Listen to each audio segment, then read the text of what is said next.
It's the Brad Field Weather Podcast, underwritten by McAllen Construction. McAllen Construction, from the first dig to the last nail. And by Action Carpet and Floor Covering of Simsbury, a family-run business there for you. I am Dan Lavallo. He is meteorologist Brad Field. We are putting this podcast together on Monday, December the 22nd. This is a storm-specific podcast, and Brad, that is the reason we are here today. Yeah, we've got a storm, Dan, just in time for Christmas. And when do we expect this storm to be coming in? All right. Well, it looks to me as though the start time should be between 4 in the morning and 7 in the morning tomorrow, Tuesday, December 23rd. And what does that mean? I think it means for people like my wife, who works in a school system, Dan, the Granby school system. It looks as though the superintendents are going to have to make big calls tomorrow morning, and I think a lot of the faculty and administration and the kids are going to have an extra day of Christmas break. It does look like the snow will be coming in from 4 in the morning to 7 in the morning. It looks like it'll be ending between 4 in the afternoon and 7 in the afternoon. Not a big storm, Dan.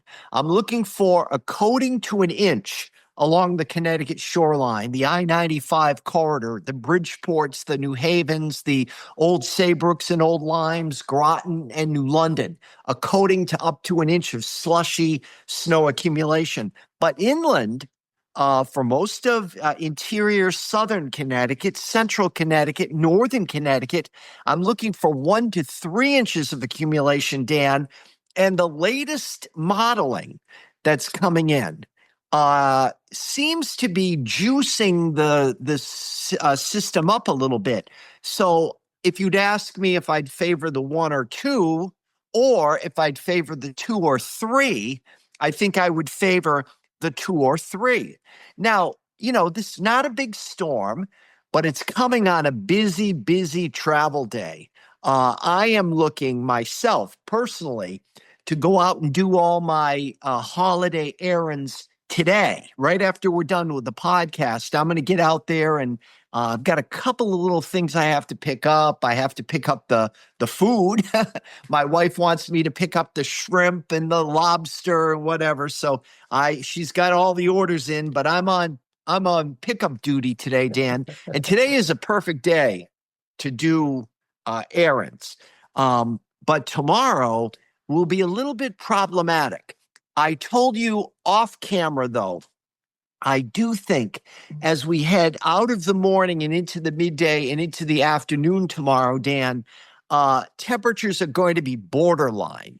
What does he mean by that? Well, maybe 35 at the Connecticut shore, maybe 32, 33 across the Connecticut interior, such that I think with any kind of treatment at all, by midday tomorrow, the road should be basically wet. But even in inland Connecticut, the road should be basically wet. My advice, though, would be to get out there tomorrow in the afternoon or whatever, clear your walkway. If you have a plow service or whatever, clean up after the plow comes, get the driveway cleaned up, because tomorrow night temperatures will go down into the 20s. So that means if it's that slushy snow or whatever, it's going to freeze solidly tomorrow night. And Christmas Eve day, Wednesday, the 24th, and then Christmas Day, Thursday, the 25th, it looks like dry roads are indicated for both of those days. So that is certainly great news.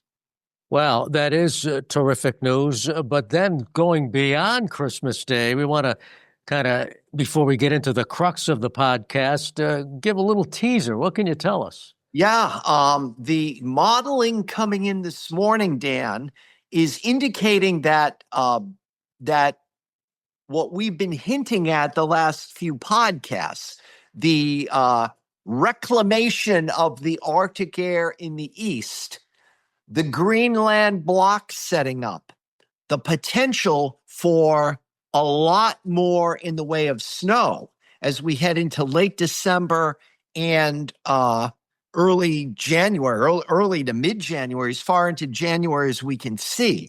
But one such, well, there are a multitude of models now that are predicting a pretty significant snowstorm, a snow threat. At worst, it would be a mix. If you're a snow lover, at worst, it would be a mix. Coming in on Friday afternoon and Friday evening. That's called Boxing Day. And so on Friday evening and Friday afternoon and Friday evening, it looks like another snow threat coming into Connecticut. And this one, Dan, we're just giving a tease here, but we'll get to it in a minute, seems much more substantial. Okay. Well, on that note, and we are putting this podcast together, the Bradfield Weather Podcast, on the 22nd of December. Let's get, Brad, to our On the Weather Map segment.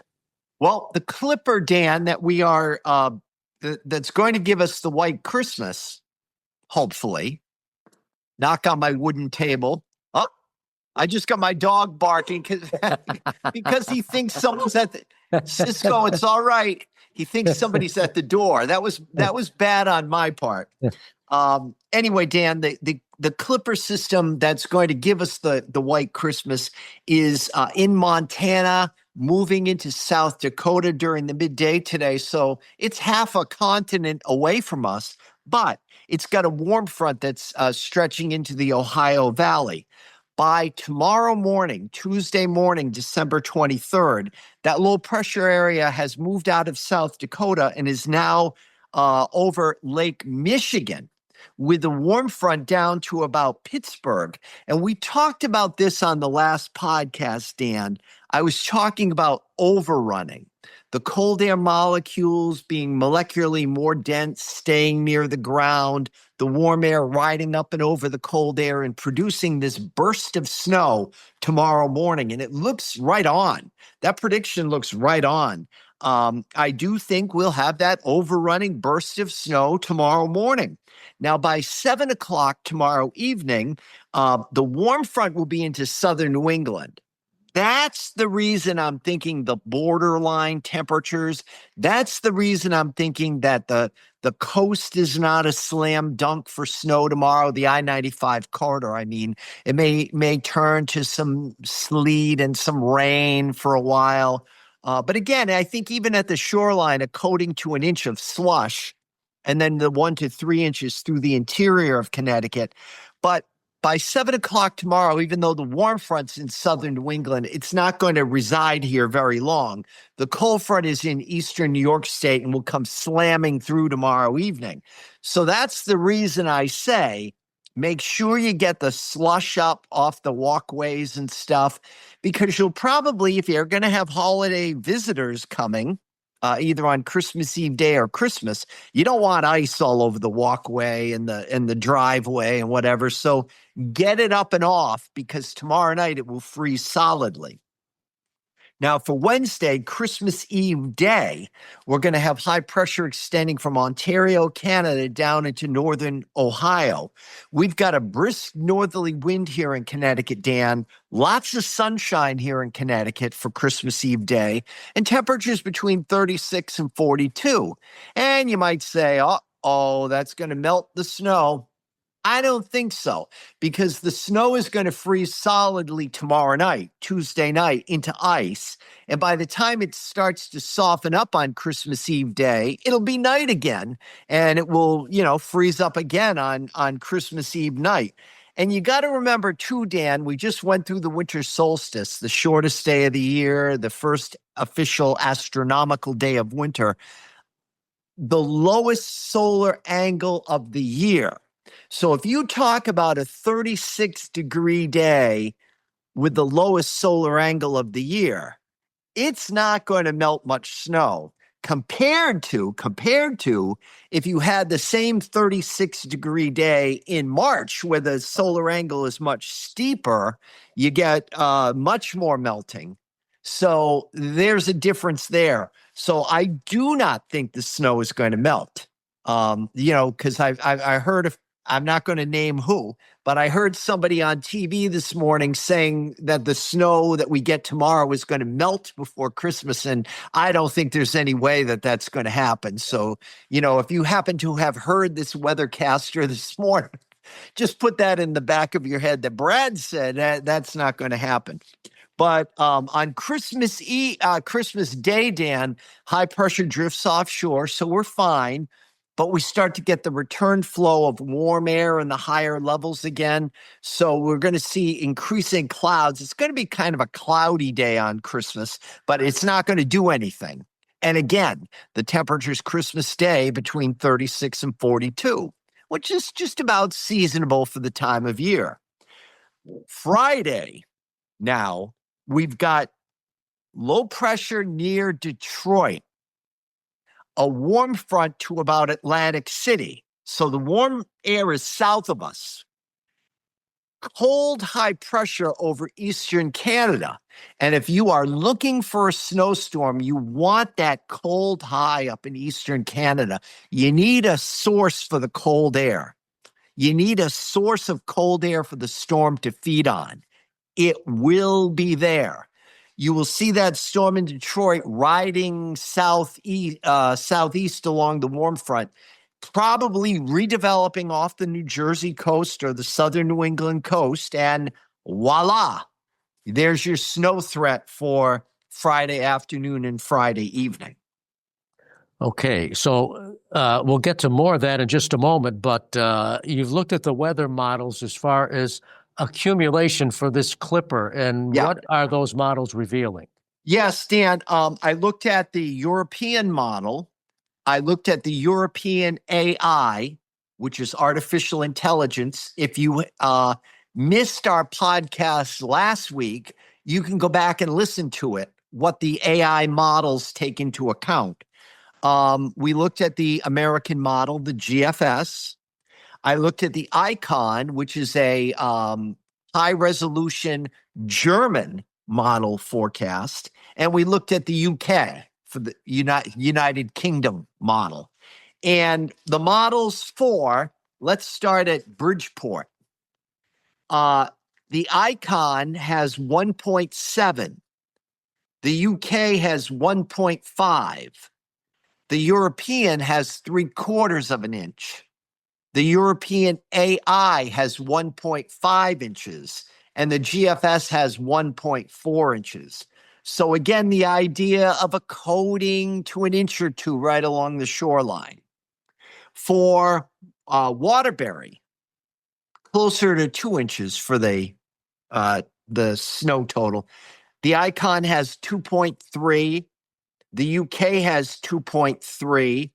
The European has 1.1. The European AI has 1.8. And the GFS has 2.1. That's for Waterbury.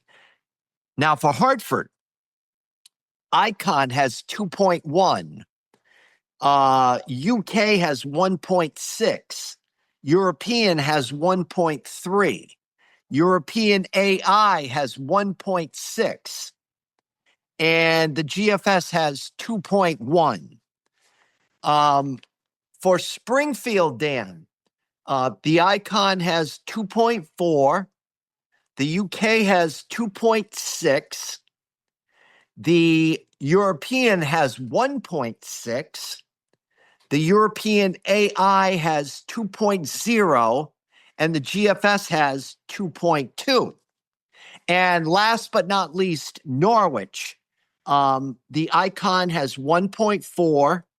The UK has 0.7. European 0.9. European AI 1.5. And the GFS 0.7. Okay, well, going to be an interesting day. And now, obviously, you gave us the rundown for Christmas Eve and Christmas Day, but that takes us to Friday. Can you tell us a bit more about this Friday threat? Yes, Stan. And I wanted to remind the folks that we're doing the podcast now, and we're going to do another podcast on Friday morning for this Friday threat, Dan. So for Tuesday, Wednesday, Christmas Eve day, Thursday, Christmas Day, please check in with bradfieldweather.com. We will have it in text form. You'll be able to read the forecast daily. And we usually have it up and online, usually no later than 8 a.m. Sometimes on the holiday when I sleep a little later, or the weekend when I sleep a little later, it might come a little later. But that's the beauty of being retired. You can sort of do what you want. You do what you want to do. Right. Yeah. In answer to your question, Dan, about that Friday threat, the European model develops snow in the afternoon on Friday, and it has snowing Friday evening and snowing Saturday morning. It has 2 to 4 inches additional snow in northeastern Connecticut up toward Windham County. But then you get down toward Fairfield County, and the European has 4 to 8 inches of snow there. The European AI has widespread 2 to 4 inches of snow across the state on Friday. The Icon, that German high resolution model, has 6 to 9 inches statewide, Dan, Friday afternoon and Friday evening. And the GFS American model just came on board with their 6Z solution. That means 1 a.m. Their very latest solution that we looked at has a snowstorm Friday afternoon and Friday night of 6 to 9 inches statewide. So, for this long range out, 5 days out, that's a pretty impressive signal. Pretty Sure. impressive.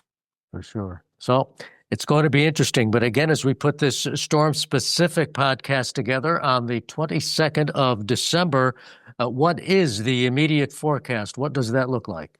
All right, Dan, sunshine today. The breezes will be diminishing, which is good. And temperatures in the 30s. I'd say between 32 and 37. The hills might not get above freezing, but down toward Bridgeport, it might be 37. Increasing clouds overnight with snow breaking out by daybreak. Again, we are going from 4 a.m. to 7 a.m. with the developing of the snow. The burst of snow tomorrow morning, putting down accumulations of a coating to an inch at the shore, 1 to 3 inches through the interior. Decisions for the superintendents. I do believe that there will be many, many cancellations tomorrow, extending the Christmas recess. Snow for Tuesday, mixed precipitation at the shore, lingering snow and mixed precipitation ending tomorrow night, Dan, 26 to 32. Not terribly cold, but enough to freeze that slush solidly. So it's going to freeze up solidly. And then on Christmas Eve day, Wednesday, it'll be sunny, 36 to 42. It probably won't get above freezing until about noon. So it'll be above freezing for about 4 hours. So the sun will just be able to sort of soften it up, and then it's dark again and it freezes up again. So that's why I think we're going to have a white Christmas, because it stays frozen overnight, Christmas Eve into Christmas morning. Christmas Day looks mostly cloudy, temperature between 36 and 42. So very nice to be out and about. You're not going to need heavy coat, heavy hat, mittens. You're not going to need all that stuff. But then Friday, snow or mixed precipitation developing, Dan, and some indications right now of a moderate to big storm. Okay. And what we'll do is we will have the update on Friday with our updated podcast for Friday. Dan, I knocked on my wooden table and it got the dog all riled up. Yeah. I'm going to see if this works now too. Remember, you can say, and I think this is very cool. I mean, you're looking at an older man here, Dan, well up into his 60s. And when I think of the technology that has occurred, when I first started, we drew with magic markers the weather maps. We put magnetic low pressures, magnetic high pressures up on the weather map. I mean, just to think of how far we've come, that you can now say, Alexa, play the Bradfield Weather podcast, or Hey Siri, play the Bradfield Weather podcast. I think those things are so cool. And I thank you for setting up all the technology. Well, I thank you, and it's always a lot of fun. And by the way, to you and Sandy, your family, and our audience, a Merry Christmas, and we'll talk again on Friday. Dan, to you and Susan, and to all our friends that we've made with the podcast, Merry Christmas. And be careful out there tomorrow, especially in the morning. And we will talk again on Friday. All right, my friend. That's going to do it for the Bradfield Weather Podcast, underwritten by Action Carpet and Floor Covering of Simsbury, a family-run business there for you, and by McAllen Construction. McAllen Construction, from the first dig to the last nail.